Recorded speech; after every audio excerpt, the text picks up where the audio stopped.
Assalamualaikum warahmatullahi wabarakatuh. Bismillah, alhamdulillah, assalatu wassalamu ala rasulillah, la hawla wa la quwwata illa billah, amma ba'du. Yang terdengar Bapak Ilham Ridho Anwar SPD, yang saya hormati Bapak Ibu Guru SDN 1 Bogor. Setelah hadirnya berbahagia, pertama-tama marilah kita menjadikan syukur kehadirat Allah Subhanahu wa Ta'ala yang telah memberikan rahmat taufik dan hidayah kepada kita, sehingga pada saat ini kita masih bisa bertemu dalam keadaan sehat walafiat. Mudah-mudahan kegiatan kita pada pagi hari ini membawa berkah bagi kita semua. Amin. Selamat salam semoga tetap terlimpahkan kepada junjungan kita Nabi besar Nabi Muhammad Sallallahu Alaihi Wasallam, di mana beliau adalah Nabi yang selalu kita tunggu syafaatnya besok di yaumul qiyamah. Bapak Ibu yang saya hormati, pada kesempatan kali ini kita bersama-sama menghadiri atau mengikuti kegiatan dari Bapak kita, yaitu Pak Ilham, untuk acara pengibasan budaya positif bagi kita semua. Mudah-mudahan acara ini nanti bisa berjalan dengan lancar, bisa berjalan dengan tertib, dan bisa bermanfaat bagi kita semua. Kemudian acara nanti pengibasan ini mudah-mudahan nanti kita bisa mengambil apa yang sudah disampaikan oleh Bapak kita, Bapak Ilham, dan Bapak Ibu bisa termotivasi dan terinspirasi sehingga bisa mengikuti kegiatan Pak Ilham dalam rangka untuk mendaftarkan jadi calon guru penggerak atau guru penggerak untuk angkatan berikutnya. Mudah-mudahan Bapak Ibu guru semua nanti bisa mendaftar dan bisa terekrut menjadi guru penggerak. Amin.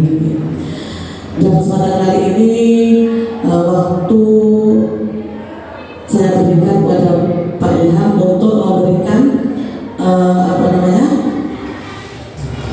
pengibasan budaya positif kepada kita semua. Maka dari itu waktu dan tempat saya persilakan kepada Pak Ilham. Terima kasih. Wassalamualaikum warahmatullahi wabarakatuh.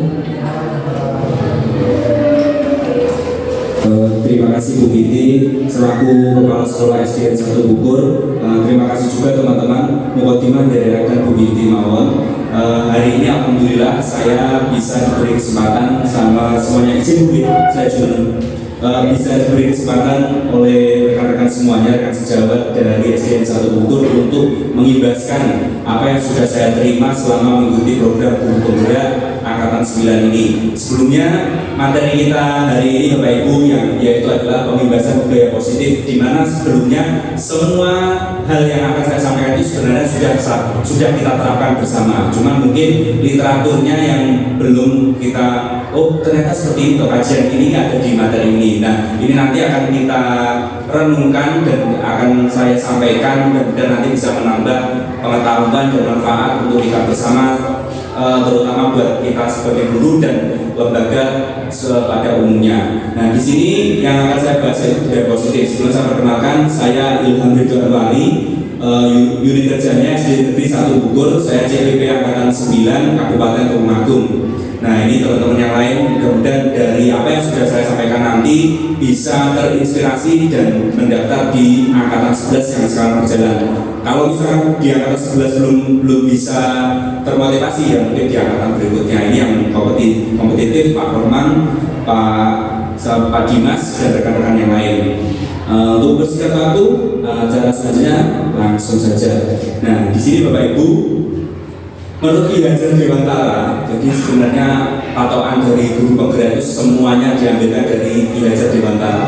Ki Hajar Dewantara itu mengumpamakan sekolah kita ini sebagai sebuah ladang tempat persemaian bibit.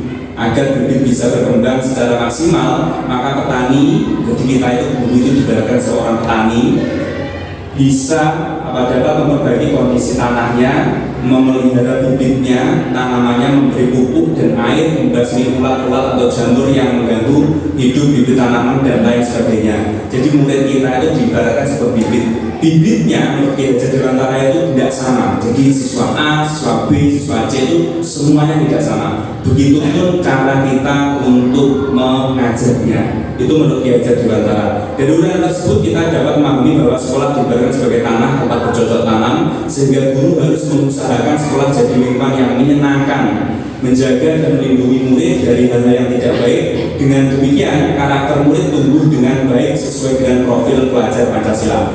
Nah, profil pelajar Pancasila sendiri Bapak Ibu yaitu adalah beriman kepada Tuhan Yang Maha Esa, berakhlak mulia, berkebinekaan global, bergotong royong, kreatif, bernalar kritis dan mandiri. Nah, itu yang digaung-gaungkan Mas Menteri Nadiem Makarim itu yang sekarang dipakaikan kepada kurikulum Merdeka. Yang belum itu nanti semuanya ke depan insya Allah kurikulum Merdeka, tapi tidak menutup kemungkinan ada pengisian lagi di tahun yang akan datang. Jadi pokok dari sini menurut Ki Hajar Dewantara, guru itu adalah seorang petani, di mana sekolah itu adalah ladang pertaniannya, murid sebagai bibitnya. Bibit di sini sebagai guru kita ya kadang bocah ini bibit itu kan ada bibit jagung, bibit kedelai, bibit yang lainnya. Jadi kita tidak boleh menuntut bibit jagung menjadi bibit padi. Begitupun sebaliknya, bibit padi tidak bisa sebagai bibit jagung. Nah, makanya kalau misalkan siswa tahu, kita itu nggak boleh kok sebenarnya sampai menangani siswa itu nggak boleh. Jadi itu nanti akan saya bahas ke depannya. Selanjutnya, konsep disiplin positif dan motivasinya. Sebagai pendidik, tugasnya adalah membimbing siswa untuk memiliki disiplin dari yang berasal dari dirinya sendiri. Siswa dalam melakukan disiplin positif tidak terlepas dari motivasi yang ingin dicapai oleh siswa itu sendiri. Berikut 3 motivasi perilaku manusia. Nah, disiplin positif itu seharusnya bukan pada aturan, tapi dari unsur intrinsik dari dalam dirinya sendiri. Nah, kita sebenarnya sudah menerapkannya selama ini, dari mulai peraturan kelas yang paling sederhana, lanjut ke keyakinan kelas, terus habis itu keyakinan kelas berlanjut lagi ke lingkungan positif. Akhirnya lingkungan positif sudah terjadi, menimbulkan budaya yang positif dari peraturan kelas. Makanya digaungkan sekarang itu ada yang namanya kesepakatan kelas, kesepakatan sekolah. Itu tujuannya adalah supaya membentuk sebuah lingkungan yang positif. Akhirnya terjadilah budaya yang positif. Nah, budaya dan lingkungan positif ini tidak terlepas dari kolaborasi antara guru, siswa, dan wali murid. Jadi kolaborasi antara ketiga poin pokok ini, guru, siswa, dan seluruh stakeholder yang ada di sekolah itu semuanya akan mendukung yang namanya konsep disiplin positif ini. Jadi Bapak Ibu, ketika ada paguyuban sekolah itu bisa dimaksimalkan. Mungkin nanti ada siswa yang kurang bisa atau kurang apa, kita seharusnya itu ada komunikasi. Makanya kalau tidak ada komunikasi antara seluruh stakeholder yang ada di sekolah, itu nanti konsep-konsep semacam ini, disiplin positif semacam ini tidak akan bisa. Kalau peraturan kelas, kadang siswa itu kan hanya membacanya, mesti siswa itu pengen melanggar, pengen apa. Tapi kalau sudah yakin dari intrinsiknya, contoh, ini yang sudah saya amati di kelas 1. Kelas 1-2 itu mulai dengar suara bacaan surat-surat pendek, itu sudah tanya, Pak, sholat duha Pak? Nah, itu berarti sudah bukan peraturan lagi. Adik-adik kelas 1-2 itu sudah sampai ke keyakinan ke kelas itu. Anaknya itu sudah yakin. Habis itu kita selalu menerapkan, kalau tidak Pak Roman, saya, Pak Imam, Pak Dimas, dan yang lainnya itu kan semuanya sudah menerapkan. Akhirnya terbentuknya lingkungan positif. Biarpun ada kenyataannya, ada beberapa seperti kemarin kita kena sentil, ya itu tantangannya. Jadi budaya positif dan lingkungan positif ini tidak terlepas dari tantangan seperti itu. Lanjut. 3 motivasi disiplin positif. Jadi ini psikologis anak Bapak Ibu. Yang pertama, anak itu kenapa kok mau berdisiplin? Yang pertama, untuk menghindari ketidaknyamanan atau hukuman. Jadi sering kalian Bapak Ibu temukan, kenapa kok lari-lari? Beda kasep Pak, kenapa lari kasep? Nanti dihukum. Nah, jadi rata-rata anak itu selalu mengetahui kalau misalkan, aku tidak disiplin, saya dihukum atau tidak nyaman nanti dapat hukuman. Nah itu motivasi pertama anak itu kenapa berlaku disiplin. Yang kedua, untuk mendapatkan imbalan atau penghargaan dari orang lain. Contoh, siswa itu kalau misalkan dipancing, saya sendiri aja di kelas saya, kalau saya kasih uang 2.000 atau 1.000, ayo yang tanya 1.000 atau 2.000, langsung saya Pak. Kalau tidak ada, ya. Nah itu adalah motivasi disiplin positif. Yang ketiga, ini yang harus kita tekankan, yaitu untuk menjadi orang yang mereka inginkan dan menghargai dirinya sendiri dengan nilai-nilai yang mereka percaya. Jadi kalau bisa meyakinkan siswa dengan keyakinan sekolah atau keyakinan kelas atau keyakinan kesepakatan yang ada di kelas, itu mereka itu harusnya tertimbullah motivasi disiplin positif, yaitu mereka itu menghargai dirinya sendiri. Yole aku tidak sinau, aku itu mesti tidak pintar. Yole aku tidak sinau, aku nanti mesti ketinggalan pelajaran. Yang hal-hal semacam ini itu yang wajib kita komunikasikan kepada orang tua. Ben sadar dengan sendirian, tidak sadar karena takut kepada gurunya. Jadi kadang ada kita seperti ini, besok jam 5 ulangan, kalau tidak sinau awas. Nah akhirnya apa? Mereka itu ada dua poin ini. Yang pertama, menghindari ketidaknyamanan atau hukuman. Yang kedua, untuk mendapatkan imbalan atau penghargaan dari orang lain. Lek sinau tenanan Pak Teman mesti demen, sinau tenanan Pak Ilham mesti demen. Nah akhirnya tidak intrinsiknya yang terbangun, tapi karena dia takut. Nah mulai dari sekarang Bapak Ibu, sebenarnya ada poin yang ketiga, yaitu apa? Supaya mereka sadar dengan sendirinya, dengan nilai-nilai yang mereka percaya bahwasanya ini sebuah kebutuhan, bukan sebuah aturan. Nah itu Bapak Ibu, motivasi disiplin positif, 3 motivasinya. Selanjutnya, mengapa keyakinan kelas, mengapa tidak peraturan kelas saja? Nah ini mungkin nanti ada bedanya. Kenapa Pak kok keyakinan kelas tidak peraturan kelas? Jawabannya adalah suatu keyakinan akan lebih memotivasi seseorang dari dalam, dari intrinsiknya yang termotivasi, atau motivasi secara intrinsik. Seseorang akan lebih tergerak dan bersemangat untuk menjalankan keyakinannya daripada hanya sekedar mengikuti serangkaian peraturan yang mengatur mereka harus berlaku begini atau begitu, yang membuat ketidaknyamanan dan keterpaksaan. Mohon maaf Bapak Ibu, kadang kan saya sendiri ketika binti itu pagi-pagi, besok saya ke SD Satu ya, saya itu mesti bangun pagi. Itu dari saya sendiri. Mungkin karena apa? Dari 3 motivasi untuk disiplin positif tadi, saya mungkin kalau misalkan nanti Bu Binti datang bulan, saya tidak nyaman. Mungkin Bu Binti akan menegur saya sebagai kepala sekolah. Nah, akhirnya dari situ ketika saya memahami 3 motivasi untuk disiplin positif, saya kembalikan ke nomor 3. Oh, berarti memang dari saya sendiri. Nah, kenapa seperti ini? Yang pertama, keyakinan kelas hendaknya bersifat lebih abstrak. Selanjutnya, keyakinan kelas dituliskan berupa pernyataan-pernyataan yang universal. Pernyataan keyakinan kelas senantiasa dibuat dalam bentuk positif. Pernyataan ini tidak boleh menggunakan kata tidak. Jadi, saya tidak boleh. Jadi harus siswa itu menemukan sendiri tapi tidak menggunakan kata tidak. Saya baru tahu kemarin, ternyata kata tidak itu kata-kata yang menurunkan motivasi anak. Ketika tidak juga seperti itu. Keyakinan kelas sebenarnya tidak terlalu banyak sehingga mudah diingat dan dipahami oleh semua warga kelas. Saya kemarin sudah masuk di kelas 1 dari 456, kelas 6 sudah ada kesepakatan kelas. Mungkin ini literaturnya Bu. Jadi kenapa kok juga seperti itu? Mungkin Bu Rizky sudah membaca selentingan. Bu Rizky itu belum kuper Bu, tapi sudah ada. Di kelasnya bisa dicek. Lanjut. Semua warga kelas sebenarnya ikut berkontribusi dalam pembuatan keyakinan kelas lewat kegiatan curah pendapat. Jadi nanti kita akan simulasikan kenapa ada ini. Nanti kita seolah-olah membuat kesepakatan kelas dan mungkin jadi keyakinan kelas.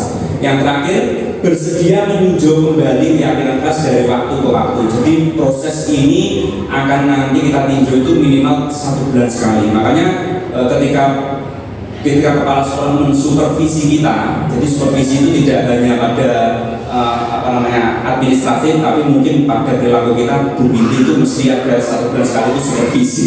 Jadi gitu, ada sebenarnya supervisi juga di sini. Lanjut, kenapa kok semuanya itu tadi harus bersifat abstrak? Karena untuk menyesuaikan dengan 5 kebutuhan dasar manusia.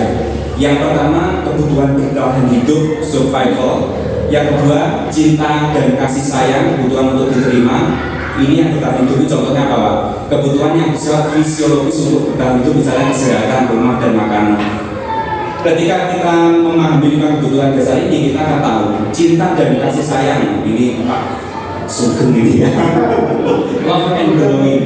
Kebutuhan ini dan 3 kebutuhan berikutnya adalah kebutuhan psikologis, kebutuhan untuk mencintai dan memiliki meliputi kebutuhan akan hubungan dan koneksi sosial, kebutuhan untuk memberi dan menerima kasih sayang, dan kebutuhan yang untuk merasakan menjadi bagian dari suatu kelompok. Siswa itu kenapa kok rame? Rame itu karena cinta dan kasih sayang. Siswa itu pengen diperhatikan. Nah makanya ada kebutuhan besar. Lek bertahan hidup ya, siswa lek salah kan dia tidak mau mengambil salah, itu bertahan hidup. Mas aku boleh. Nah itu.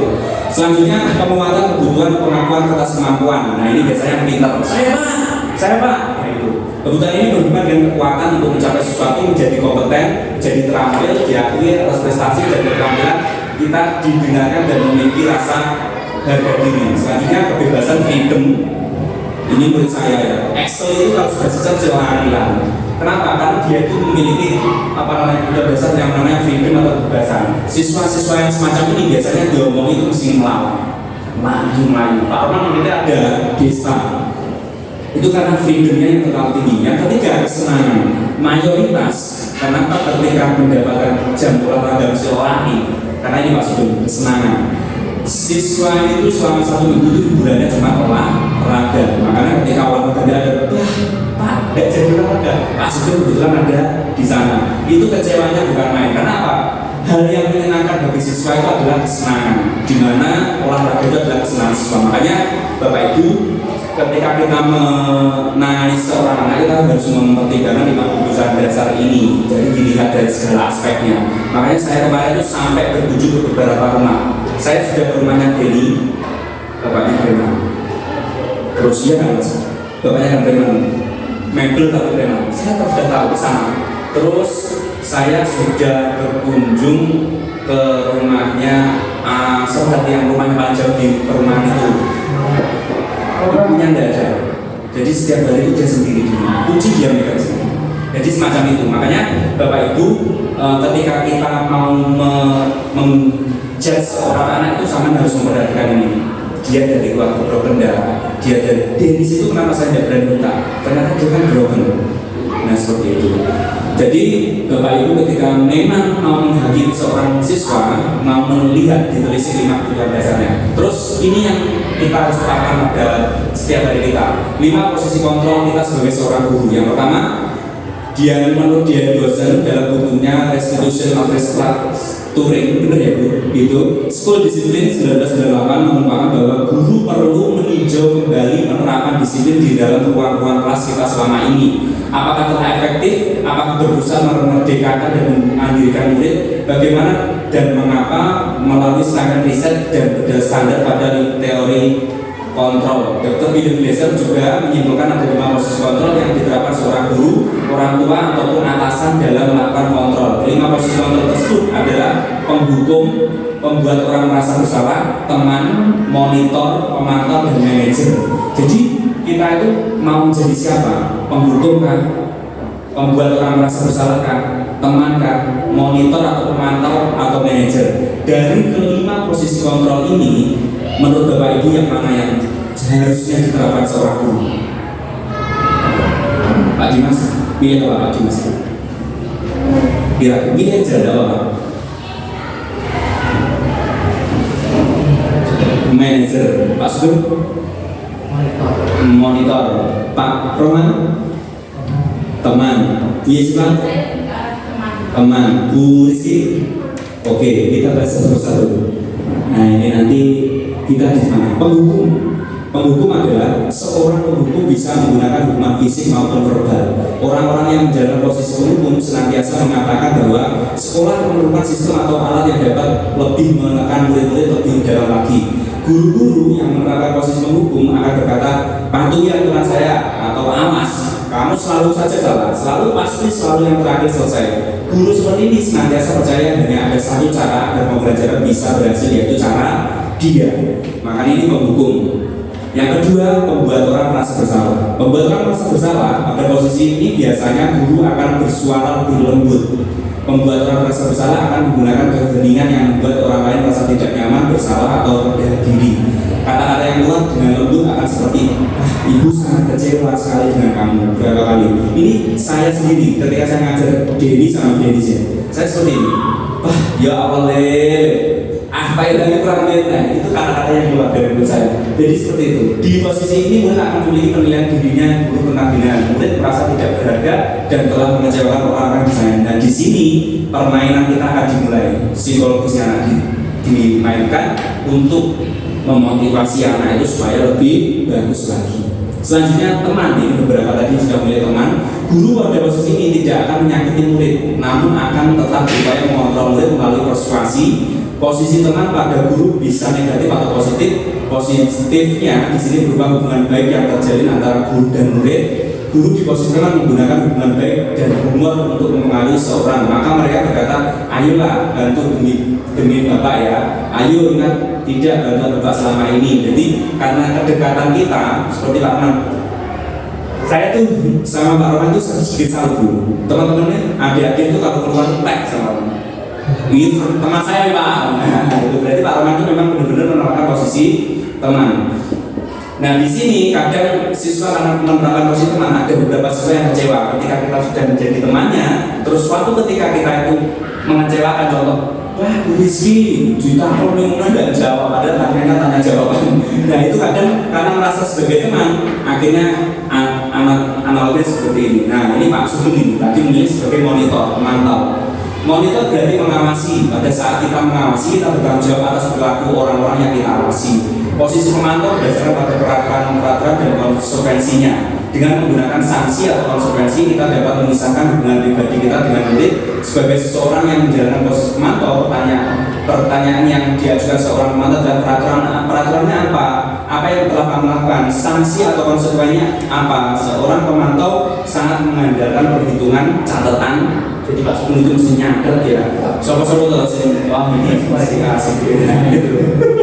Nah di sini posisi monitor ini sendiri berawal dari teori stimulus respon yang menunjukkan tanggung jawab guru dan mengontrol murid. Nah monitor yang terakhir, nah ini doping yang terakhir. Manager ini adalah posisi terakhir. Manager, Pak Dimas tadi sudah menjadi manager, adalah posisi mentor di mana guru berbuat sesuatu bersama dengan murid. Mempersilahkan murid mempertanggungjawabkan perilakunya, mendukung murid agar menemukan solusi atas permasalahannya sendiri. Seorang manajer telah memiliki keterampilan di posisi teman maupun pemantau, dan dengan demikian bisa jadi di waktu-waktu tertentu kembali kepada dua posisi tersebut bila diperlukan. Namun bila kita menginginkan murid-murid kita menjadi manusia yang merdeka, adil dan bertanggung jawab, maka kita perlu mengacu kepada restitusi yang dapat menjadikan murid kita seorang manajer bagi diri sendiri. Makanya di awal tadi ketika seseorang itu melakukan budaya positif, anak-anak itu kan berasal dari dirinya sendiri. Makanya nyambung dengan ini yang namanya restitusi, dia itu merdeka bagi dirinya sendiri. Nah, menurut teori yang sudah saya pelajari dan memang sudah ada literaturnya, yang paling tepat seorang guru itu adalah sebagai manajer. Nah, manajer itu seperti apa? Yo memantau, yo sebagai teman, yo sebagai pendukung, karena tadi sebenarnya pendukung sudah tidak diterapkan, tapi kenyataannya di beberapa siswa itu kalau memang tidak diterapkan sanksi, itu sudah tidak bisa dikontrol lagi. Ya jadi menurut saya kajian itu memang bisa diterapkan kalau memang input siswanya itu memang sudah bisa menerima hal semacam itu. Tapi kalau belum, khusus kelas sekolah SD Bogor belum, jadi sanksi masih harus diterapkan. Tapi yang tidak sampai menjatuhkan psikologis anak seperti itu. Lanjut. Nah ini segitiga restitusi Bapak Ibu. Nah segitiga restitusi yang pertama adalah menstabilkan identitas. Terus validasi kebutuhan, yang ketiga menanyakan keyakinan. Makanya di sekolah itu kita harus melakukan keyakinan kelas. Nah ini nanti contohnya seperti apa Pak Ilan? Nah, dan buatkan nanti ada contohnya. Restitusi sendiri adalah sebuah cara menanamkan disiplin positif pada murid. Restitusi adalah proses menciptakan kondisi bagi murid untuk memperbaiki kesalahan mereka, sehingga mereka bisa kembali kepada kelompok mereka dengan karakter yang lebih kuat. Restitusi juga adalah proses kolaborasi yang mengajarkan murid untuk mencari solusi untuk masalah dan membantu murid berpikir tentang orang seperti apa yang mereka inginkan dan bagaimana mereka harus memperlakukan orang lain. Nah ini restitusi itu bedanya sama beda restitusi dengan aturan dan yang lainnya, yaitu apa? Restitusi bukan untuk menebus kesalahan, namun untuk belajar dari kesalahan. Restitusi sendiri memperbaiki hubungan. Restitusi adalah tawaran, bukan paksaan. Restitusi menuntut untuk melihat ke dalam dirinya sendiri. Restitusi mencari kebutuhan dasar yang mendasari tindakan tersebut. Restitusi adalah cara yang paling baik. Restitusi menguatkan. Restitusi fokus pada karakter, bukan tindakan. Restitusi mengembalikan murid yang berbuat salah pada kelompoknya. Nah, di sini Bapak Ibu, ketika kita sudah menerapkan keyakinan keras, kalau misalkan nanti ada yang siswa yang melanggar atau bagaimana, kita tuh sudah tidak boleh menggunakan hukuman, tapi kita menggunakan segitiga restitusi.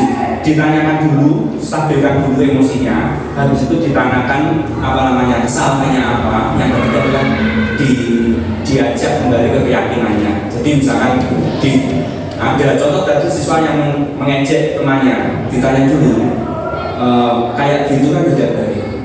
Jadi dia brainstorm dulu, seperti itu salah tidak? Salah Pak. Salahmu apa? Ya ngejek temannya. Ini sering saya melihat itu Pak Dimas itu memantau. Pak Dimas, murid A ini ngeloknya waktu aku Pak. Langsung Pak Dimas. Ya Allah ya, sesuatu yang awas. Nah itu mungkin nanti beda perilakunya dengan hal-hal yang ketika kita sudah mengalami yang namanya segitiga restitusi. Jadi siswa itu nanti akan tahu dengan sendiri kalau ini salah, ini benar, ini salah. Balik lagi ke teman-temannya, siswa itu sudah tidak takut lagi karena dia itu sudah merdeka. Wah, enak, ternyata salahku itu bisa membuat orang lain itu berharga seperti itu. Tapi tidak membenarkan kesalahan ya.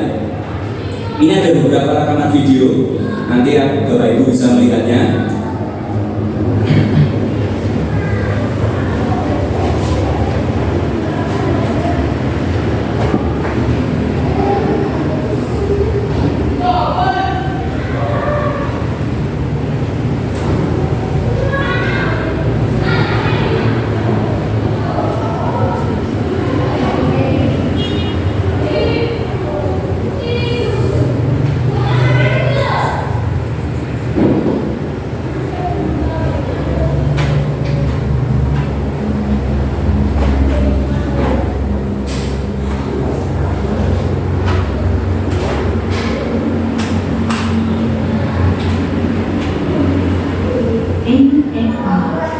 Terdapat 3 tahapan studi.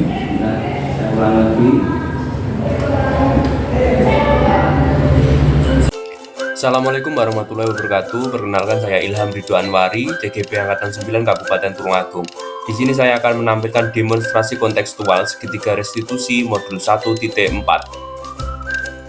Sebagai informasi, segitiga restitusi adalah suatu proses dialog yang dijalankan guru atau orang tua agar dapat menghasilkan murid yang mandiri dan bertanggung jawab. Terdapat 3 tahapan segitiga restitusi, yaitu 1. Menstabilkan identitas, 2. Validasi tindakan yang salah, 3. Menanyakan keyakinan. Inilah contoh kasus yang saya tangani dengan penerapan segitiga restitusi di sekolah saya. 1. Terjadi perkelahian karena saling ejek. 2. Murid kelas 6 disobek kancing bajunya dan memukul pelakunya. Selamat melihat. Oke, sekarang kalian tanya, tadi yang mulai duluan siapa? Ya, saya gini, sama tadi tiga Pak nih. Itu boyomu. Terus sekarang kenapa kamu kok sampai di sini? Kalau apa? Kurang kuat. Sekarang kalian berdua tahu dah, kalau yang kalian lakukan itu salah, tahu dah? Salah ya? Salah. Sesuai dengan keyakinan kelas ya? Tidak kan? Jadi kayak gitu besok diulangi lagi apa tidak? Tidak. Jadi khusus sampean tidak boleh kalau ini orang tua. Khusus sampean karena besar juga tidak boleh main fisik, jelas ya? Besok tidak boleh diulang lagi loh ya. Jadi tahu kesalahannya? Tahu salahnya? Tahu ya. Wes, sekarang salaman, cuma salaman ya. Besok tidak boleh diulang lagi. Saya mau nangis apa enggak? Enggak. Wes damai loh ya. Saya David, tidak mengulangi. Senang nggak berdiskusi dengan Pak Ilham? Senang. Udah, Salim. Nah, kamu tahu nggak kemarin yang kamu lakukan itu salah atau benar? Salah. Apa kesalahan yang sampean? Berantem. Kenapa kok sampai berantem kemarin? Dirobek. Kamu tahu nggak kalau yang kamu lakukan itu salah? Tahu. Ya, saya juga terima kasih kemarin kamu hanya mengutuk tidak sampai melakukan hal yang lebih parah lagi. Terus apa namanya, kemarin sudah minta maaf ya. Tidak mengulangi lagi apa tidak? Tidak. Jadi perilaku semacam itu tidak sesuai dengan keyakinan kelas ya, Alek. Tahu ya, berarti Alek itu melakukan pemukulan kepada temannya itu jadi salah. Biarpun alasannya kanji bajunya dilepas. Jadi Pak juga terima kasih. Alek kemarin tidak sampai lepas kendali, cuma hanya memukul sudah. Karena mungkin kesalahannya Alek saja. Seperti itu ya, Alek. Nah, besok diulang lagi ya? Apa tidak, Alek? Tidak ya, Alek ya. Oke. Jadi Alek jangan sampai ulang lagi, karena bagaimanapun juga perilaku semacam itu perilaku yang salah ya. Tahu ya kalau kemarin itu salah? Tahu. Nama saya Alex, saya senang berdiskusi dengan Pak Ilham karena saya mengetahui kesalahan saya dan saya bisa memperbaikinya. Terima kasih, selamat menonton dan semoga bermanfaat. Itu kemarin itu saya sempat ada rekaman video, jadi muridnya Pak Dimas saya ambil satu. Ini saya yang saya semayan itu cuma muridnya Bu Rizky. Saya tidak tahu sebenarnya kronologinya seperti apa muridnya Bu Rizky, tapi Alek itu ketika saya ajak dengan menggunakan stiker restitusi, Alek itu ternyata asal muasalnya bajunya disobek sama kelas sektor rendah itu disobek. Nah, sedangkan Alek kelas tinggi ya, langsung dipukul. Pagi-pagi itu mbahnya si kelas 2 itu bilang ke yang mbah siapa mas? Mbak Suminah itu bilang, saya nanti ke sana. Nah ternyata si kelas 2 itu orang tuanya nggak ada. Saya seperti saya ngabari Bu Rizky, Bu siap-siap nanti orang tuanya neneknya nanti sini. Pak aku nggak ada Pak. Ya tidak apa-apa. Nanti ternyata saat ditunggu sampai siang kebetulan mbahnya tidak kesini. Memang agak bengkak Bu, karena memang dipukul. Tapi kronologinya ternyata semacam itu. Tapi kalau misalkan kita tidak tanya terlebih dahulu, akhirnya kan kita menjudge si Alex salah, akhirnya kita juga salah. Ya kalau orang tuanya terima, kalau enggak. Makanya dengan itu Alexnya juga sadar, Alexnya juga minta maaf ke kelas 2-nya juga sadar kalau kelas 2 itu sampai gelandang kancingnya itu sobek. Ya seperti itu. Cuma saya sudah berterima kasih sama Alex dan saya salah kan. Berterima kasih kenapa? Seandainya Alex itu berlaku lebih parah lagi daripada hal itu, mungkin kelas 2-nya bal. Karena Alex sudah besar seperti itu. Yang kedua, muridnya Pak Dimas dengan kelas 2 juga sama Bu. Yang satu diejek karena orang tuanya namanya diejek, terus yang anak besar main fisik, nangis gitu Bu. Dan saya marah itu juga masih nangis. Yang saya suruh rekamkan Bu Yesifa itu masih nangis. Dan itu artinya ngaku kalau memang keadaannya kelas 1, kelas 2 ini foto-fotoan ini sebenarnya. Cuma karena kalah gede, akhirnya juga kalah nangis. Nah kebetulan dua-duanya itu eker-ekeran, tapi karena sudah saya tanyakan sesuai dengan, karena sebenarnya ini keyakinan kelas itu kan bahasa saja ya Bu. Sebenarnya kita sudah menerapkan peraturan dan sebagainya, itu saja yang diangkat dan itu saja yang didoktrinkan ke anak untuk menjadi keyakinannya selama di kelas. Nah ini nanti Bapak Ibu saya minta waktunya sedikit, paling kira-kira 15 menitan, jadi sampai jam 12 nanti kita akan membuat satu rekan sejawat ini membuat 2 keyakinan yang mungkin nanti bisa diterapkan di kelasnya masing-masing. Nah nanti akan saya berikan sticky note seperti itu. Nanti Bapak Ibu sticky note pink itu nanti juga milih yang pink sama yang hijau. Pak Sugeng pink sama hijau. Oke, jadi nanti akan membuat seperti itu. Tujuannya apa? Ketika nanti Bapak Ibu membuat keyakinan dalam kelas, memang harus melibatkan seluruh siswanya. Oke, sebelum melanjutkan, karena kita sudah lama, ada hampir 45 menit kita ngobrol-ngobrol. Sebelumnya saya akan melakukan ice breaking terlebih dahulu. Nah, ini yang akan nanti Bapak Ibu bisa imbaskan kepada pelajaran kenapa ada ice breaking. Kira-kira dia tahu nggak kenapa ice breaking, Pak Roman? Benda Jemu 1. Pak Roman? Tidak ngantuk. Pak Sugeng? Biar beres lagi. Nah, alasan mendasarnya kenapa ice breaking Bapak Ibu, karena psikologis anak. Anak itu ketika di waktu awal pelajaran itu anak-anak selalu semangat. Tapi ketika berjalannya pelajaran di tengah-tengah itu dia turun. Nah, ketika turun dulu kadang ada siswa yang nempel, ada siswa yang selonjoran, ada siswa yang apapun. Nah, itu loh ketika momen itu kita harus melakukan ice breaking. Sebenarnya tadi mau saya ajak nyanyi Garuda Pancasila di awal, cuman nanti takutnya tidak nuntut waktu kita 1 jam. Ternyata masih panjang. Jadi saya atur strategi biar supaya waktunya pas gitu ya. Nah, makanya saya lakukan ice breaking.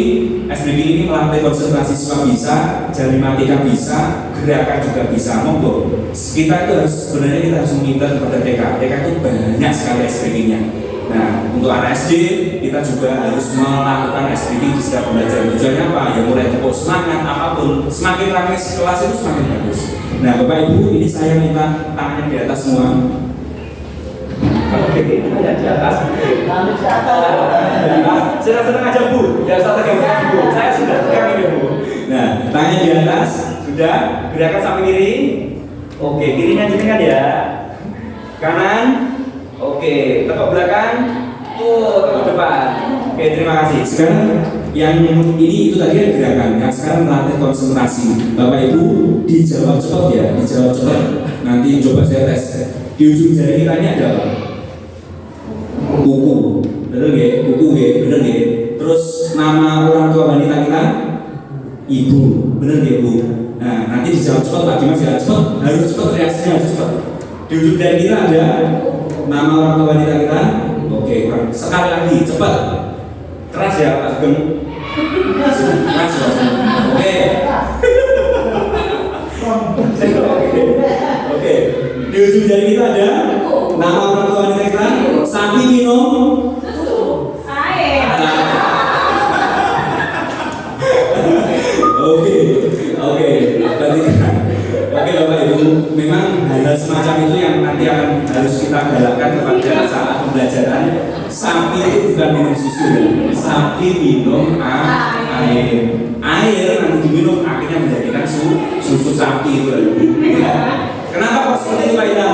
Nah, sebenarnya SDG semacam itu tuh bisa merespon otak bawah sadar kita. Ketika 1 kali sama sudah mengikuti saya, 2 kali sama mengikuti saya lagi, yang ketiga itu sudah menjadi perintah.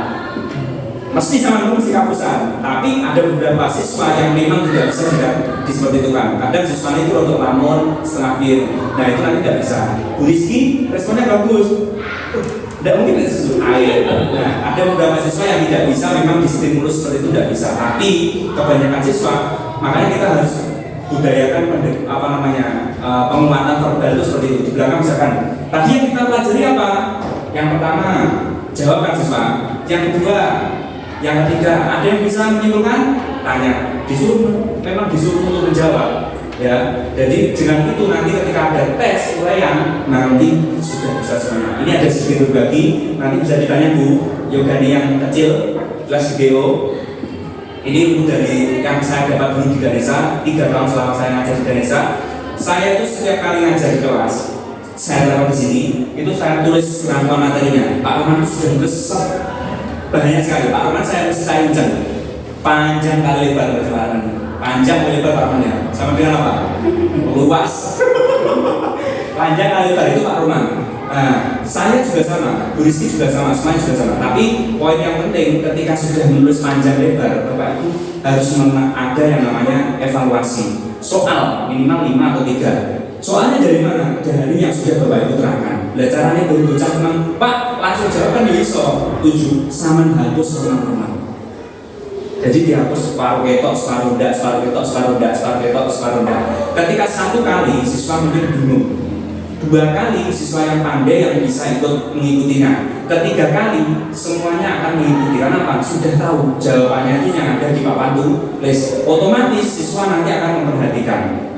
Nah itu yang saya terapkan dulu di Ganesha, di lembaga saya di rumah, di sini pun juga sudah saya terapkan. Akhirnya kok Denny sama Dennis itu sekarang itu Ulian pengen di dewi.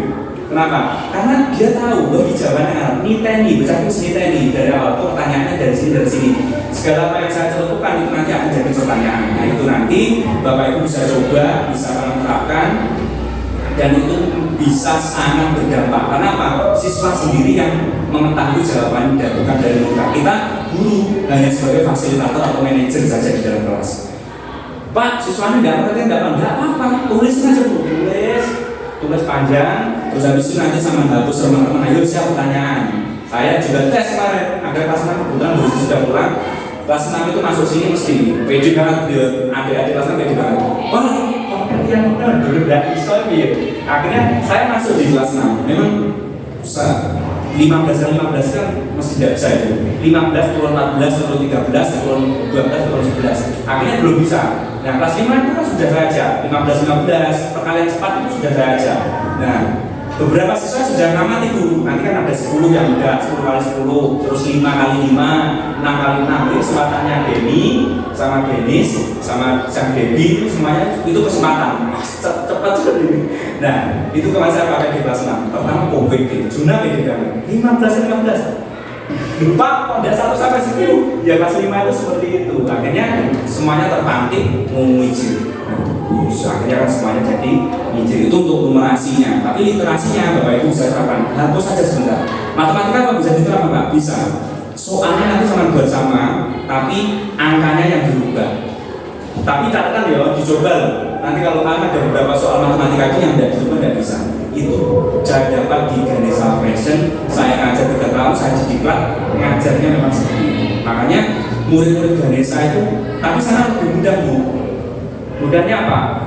Di bimbel itu mudahnya sudah dikasihkan soalnya di terakhir, memang ini harus dipakai untuk tes. Yang kedua, materinya itu sudah ada rangkumannya. Jadi pengajar bimbel itu sebenarnya tidak begitu pintar.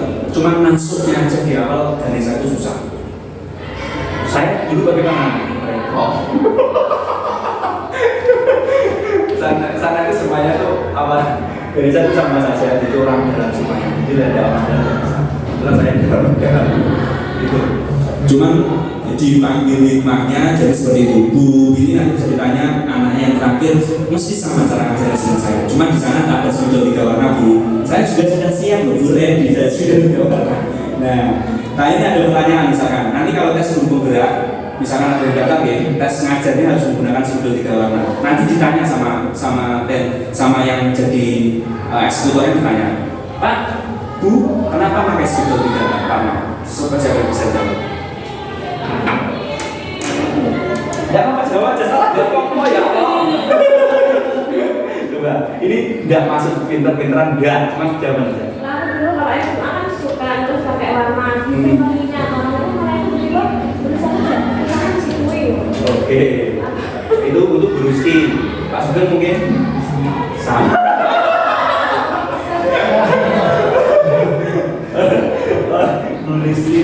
Bruski itu kemarin saya sempat ngobrol dengan Bruski Bu, ternyata Bruski itu pintar. Dia itu semuka Bu, ternyata semuka. Habis itu di Indonesia juga termasuk bidik misi. Akhirnya saya tahu. Nah, kenapa spidol 3 warna Bruski? Literasinya adalah spidol 3 warna itu mewakili yang namanya apa? Psikologis anak-anak itu dibedakan menjadi 3: audio, kinestetik, dan visual. Nah, audio itu dengan suara kita yang naik turun itu adalah audio. Visual ya ini. Visualnya kita menggunakan pola spidol 3 warna. Kalau di sini sudah dikasihkan karena belum menggunakan spidol 3 warna, kita menggunakan kapur warna. Itu digunakan karena apa? Buat anak-anak yang visual, kalau penjenengan ngajarin cuma pakai warna putih, dia tidak akan respon. Nah, di samping itu ternyata Bu Rizky sudah mengingat dengan spidol 3 warna itu memudahkan untuk mengingat. Nah itu kan berarti bagus, responnya bagus. Berarti penjenengan itu juga tipe visual. Kalau didiagnosa sama itu tipe visual. Nah, kinestetiknya bagaimana Pak Ilham? Kita jalan, ngajar itu kan jalan mondar-mandir. Sini, kadang saya ke sini, saya kadang belum mau ayo, ini boleh saya ini. Nah, kita seperti itu, tapi itu respon yang bagus. Nah, itu adalah kinestetiknya. Jadi kita harus tahu, oh baca ini visual, oh baca ini kinestetik. Tak suruh diam dia tidak bisa. Murid saya itu ada banyak yang kinestetik. Excel itu kinestetik, dia belum menang. Excel kan kali menang, gaya mesti jarang. yang si jarak ini Bu sama sini. Jadi di sini korbannya. Akhirnya jadi tidak bisa sampai sekarang akhirnya tidak bisa. Nah itu mungkin sedikit berbagi pengalaman sharing pengalaman buat Bapak Ibu semuanya. Ada audio, kinestetik, visual untuk Pak Dimas. Untuk apa? Untuk spidol 3 warna bisa diarahkan dengan upload. Nah kalau misalnya tes guru penggerak Bapak Ibu dengan pertanyaan dan jawaban semacam ini nanti insya Allah semuanya lulus. Nah itu pertanyaan yang pertama yang dari tes wawancara. Nanti tes wawancara ada 2 pertanyaan dari komentator 1 dan komentator 2 dan itu masuk penilaian. Terus yang kedua tes wawancara itu akan ditanya berdasarkan IC yang Bapak Ibu upload. IC-nya harus diharapkan dia belum melakukan tapi seolah-olah Bapak Ibu sudah menggerakkan teman-temannya yang ada di sekolah. Saya dulu itu bisa di lembaga saya itu proktor sekaligus teknisi di sana Bu. Tapi di sini saya tidak bisa mengaku ya.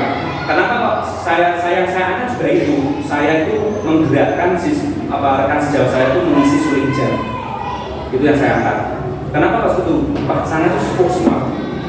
Demek kan dulu awal-awal kan tidak ada yang bisa ngisi suling jam. Klik laptop loh kalian guys pada waktu itu.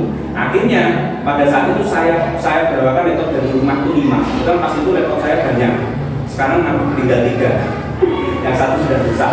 5 bawa semua di sekolahan. Habis itu guru itu tak ajak ngisi suling jam bersama-sama. Ya itu yang menjadikan saya lulus. Cuma itu pengalaman saja. Jadi Bapak Ibu nanti ketika mengisi misalkan ikut guru penggerak, isikan yang memang Bapak Ibu itu menggerakkan beberapa orang. Bu Rizky ini Bu, calon kepala sekolah. Amin. Bu Rizky, saya sedikit bocoran Bu ya. Di guru penggerak Bu, itu fakta integritas awal itu not berisi seperti ini.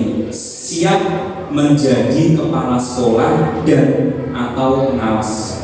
Jadi di sana itu memang dari awal mau join ke guru penggerak CGP itu sudah ada isiannya seperti itu bermateri seluruh itu. Jadi seluruh CGP itu nanti insya Allah kalau misalnya regulasinya memang benar, ya kemungkinan dia jadi kepala sekolah minimal. Nah terus Pak tapi 3K ya itu jadi pertanyaan saya. Mudah-mudahan saya nanti jadi P3K pertama yang jadi kepala sekolah. Amin. Saya pengen kayak Bu Binti soalnya bisa kemana sana sini. Tanggapan ya Bu. Oke, ini yang terakhir karena kita tinggal 15 menit pas. Alhamdulillah dengan saya mengolor waktu dengan berbagi dan sharing tadi. Mungkin Bapak Ibu ada yang ditanyakan dengan segitiga resolusi dan keyakinan kelas. Pak Sugeng. Bu Rizky mungkin Pak, kesepakatan kelas yang saya buat itu berarti benar Pak.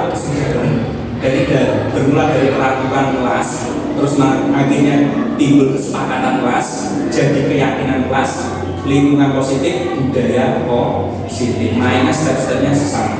Jadi nanti untuk SD Bogor 1 karena sudah ada CGP yang menjelaskan, kalau ditanya tentang budaya positif, sudah kesepakatan kelas dan sebagainya, kita sudah bisa menjawab.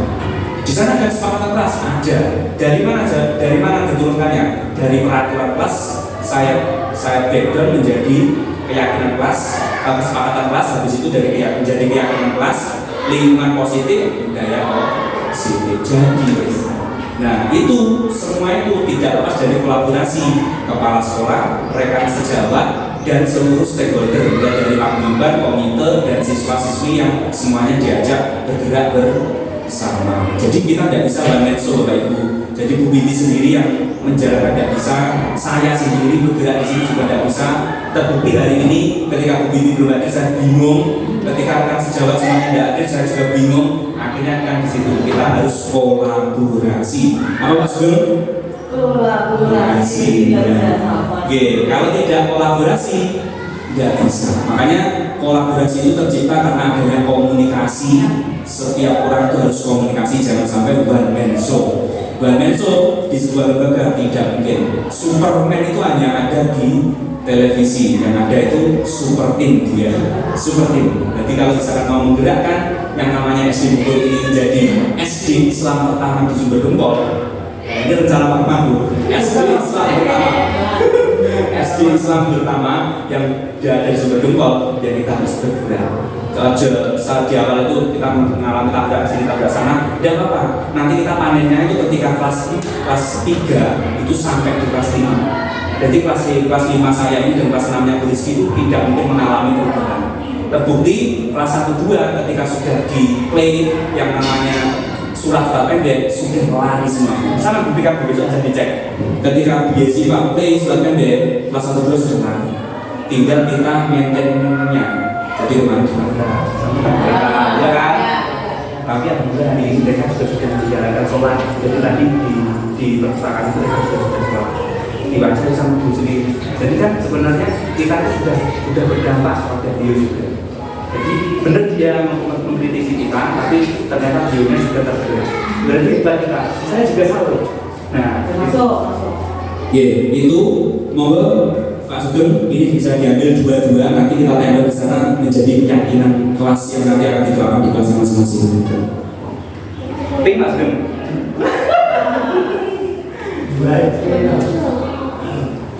Sama yang minggu. Hijau masih besok. Ditulisin namanya. Aman ping apa hijau? Dua-duanya Hijau aja. Hijau.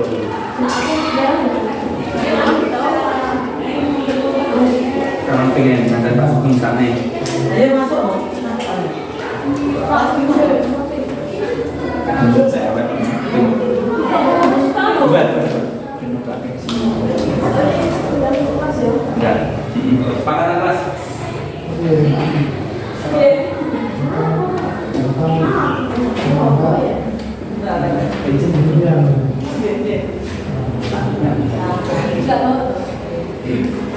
Tarik naik.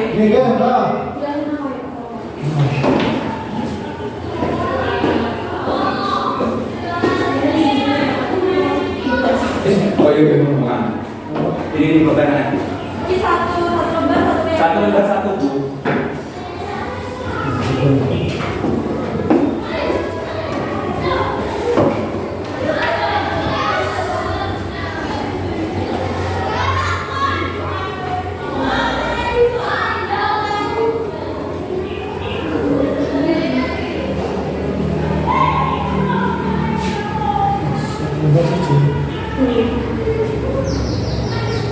Ini Pak. Harus sudah kelihatan di depan. Kamu di sini ya? Nama. Aku pengen rokok.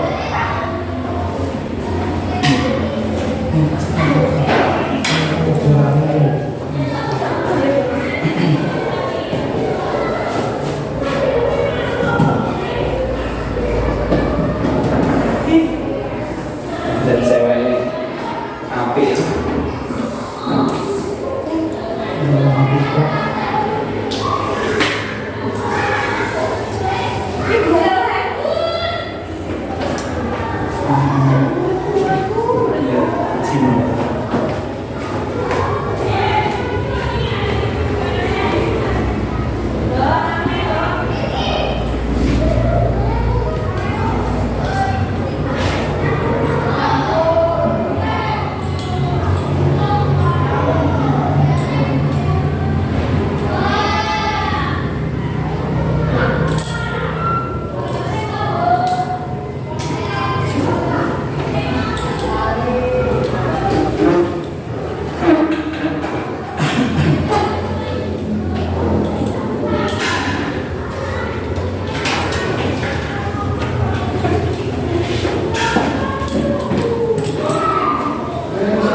Sandiri aku sandiri.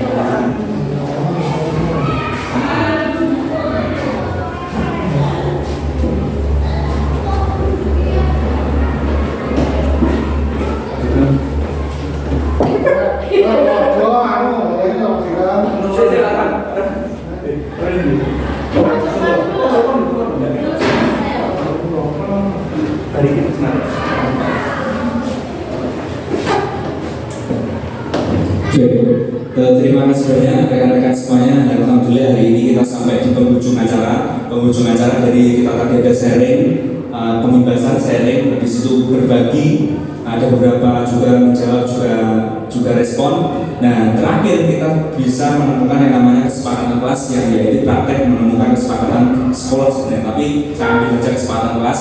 Yang pertama saya bacakan ya dari Bu Rizky, selalu mengerjakan PR dengan sungguh-sungguh. Nah, itu kesepakatan kelas yang nantinya akan menjadi keyakinan kelas. Yang kedua, masuk kelas tepat waktu. Ini Bu Rizky menjawab seperti itu. Yang kedua, Bu Rita, tidak bertengkar. Bagus. Selanjutnya, mengucapkan maaf dan tolong. Nah, Pak Roman bersikap sopan. Selanjutnya Pak Roman menjaga kebersihan kelas. Jadi juga ini Bu Yesiva, kesepakatan kelasnya dilarang makan selama pembelajaran berlangsung. Mana postur ini, boleh makan. Selanjutnya dilarang berbicara kotor. Masuk. Jadi sudah ada dua yang sopan sama berbicara kotor. Pak Roman sama Bu Yesiva ini sudah nyambung. Terus selanjutnya Pak Sugeng patuh terhadap semua bapak dari Bu Guru. Patuh terhadap Pak Sugeng. Yang terakhir, menjaga kebersihan kelas. Nah, itu memang Pak Sugeng ya, tidak hanya kelas Pak Sugeng ya, mulai dari kamar mandi juga.